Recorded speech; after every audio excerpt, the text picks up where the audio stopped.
रात के तीसरे पहर में उज्जैनी का राजमहल गहरे सन्नाटे में डूबा था। चंद्रमा बादलों की ओट में छुप चुका था और अचानक महल में चीखों की गूंज उठी।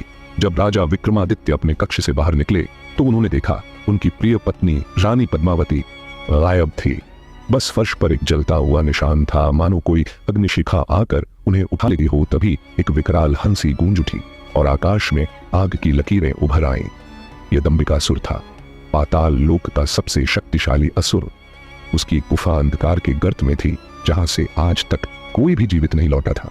लेकिन विक्रमादित्य का प्रण था अपनी रानी को वापस लाने का, चाहे इसके लिए उन्हें स्वयं मृत्यु के द्वार तक क्यों न जाना पड़े। विक्रमादित्य ने अपनी दिव्य तलवार उठाई और अकेले ही पाताल लोक की ओर चल दिए। जैसे ही उन्होंने दंबिकासुर की गुफा में प्रवेश किया, द्वार अपने आप बंद हो गया। अब वह एक भूल भुलैया में फंस चुके थे, जहां हर दिशा में अंधकार और गूंजती हुई भयंकर आवाजें थीं। अचानक सामने 7 मशालें जल उठीं और एक गहरी आवाज गूंजी, यदि अपनी पत्नी को वापस पाना चाहते हो तो तुम्हें मेरी 7 गुत्थियों का उत्तर देना होगा। लेकिन ध्यान रहे, अगर एक भी उत्तर गलत हुआ तो तुम और तुम्हारी पत्नी हमेशा के लिए मेरी कैद में रहोगे।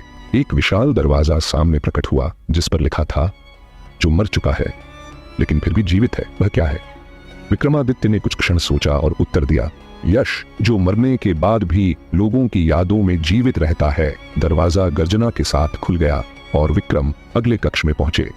अगले कक्ष में रक्त से सना हुआ एक पत्थर पड़ा था और प्रश्न उभरा, जो बिना धमनियों के बहता है और बिना शरीर के जीवित रहता है, वह क्या है? विक्रमादित्य मुस्कुराए और उत्तर दिया, खून की प्यास। जब कोई युद्ध में मरता है तो बदला लेने की आग कभी नहीं बुझती। फिर से गुफा की दीवारें कांप उठीं और दूसरी गुत्थी भी हल हो गई।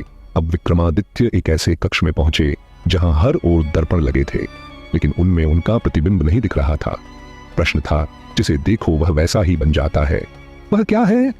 विक्रमादित्य ने उत्तर दिया, मनुष्य का हृदय। जैसा वह देखता है वैसा ही बन जाता है। यदि अच्छाई देखे तो अच्छा, यदि बुराई देखे तो बुरा। अब वे एक ऐसे कक्ष में पहुंचे जहां समय ठहरा हुआ लग रहा था। सामने एक कंकाल खड़ा था और उसने पूछा, जिसे रोका नहीं जा सकता, जो हर किसी का अंत करता है, वह क्या है? विक्रमादित्य ने उत्तर दिया, समय। यह किसी के लिए नहीं रुकता और राजा हो या रंक, हर किसी का एक दिन समाप्त कर देता है। गुफा हिल उठी और चौथी गुत्थी भी हल हो गई, इच्छाओं का जाल। अब विक्रमादित्य के सामने एक कक्ष था जिसमें हर ओर धन, आभूषण और अमृतत्व के वरदान रखे थे। प्रश्न था, यदि तुम्हें यह सब मिल जाए तो क्या तुम अपनी पत्नी को बचाने के लिए इसे त्याग दोगे? विक्रमादित्य ने बिना सोचे उत्तर दिया, मेरा सबसे बड़ा धन मेरी पत्नी है और मैं इसे छोड़ने को तैयार हूं। सारे आभूषण जलकर राख हो गए और 5वीं गुत्थी भी सुलझ गई। अब विक्रम एक ऐसे कक्ष में पहुंचे जहां घना अंधकार था। वहां कुछ भी दिखाई नहीं दे रहा था। अचानक एक आवाज आई, यदि यह संसार अंधकार में डूब जाए तो उसे कौन बचा सकता है? विक्रमादित्य ने उत्तर दिया, ज्ञान, क्योंकि केवल ज्ञान ही अंधकार को मिटा सकता है। और तभी कक्ष में प्रकाश फैल गया। अब विक्रमादित्य एक विशाल कक्ष में पहुंचे जहां उनकी पत्नी पद्मावती एक कांच के पिंजरे में बंद थी। दंबिकासुर सिंहासन पर बैठा हंस रहा था। अगर तुम्हारी पत्नी को सच में तुमसे प्रेम है तो वह तुम्हारे पास आएगी, लेकिन यदि उसका मन डगमगाएगा तो वह मेरी बन जाएगी। दंबिकासुर ने मंत्र पढ़ा और पद्मावती को भ्रमित कर दिया। लेकिन विक्रमादित्य ने अपनी तलवार नीचे रख दी और कहा, अगर मेरा प्रेम सच्चा है तो कोई शक्ति मेरी पत्नी को मुझसे नहीं छीन सकती। तभी पद्मावती का भ्रम टूटा और वह दौड़कर विक्रमादित्य के पास आ गई।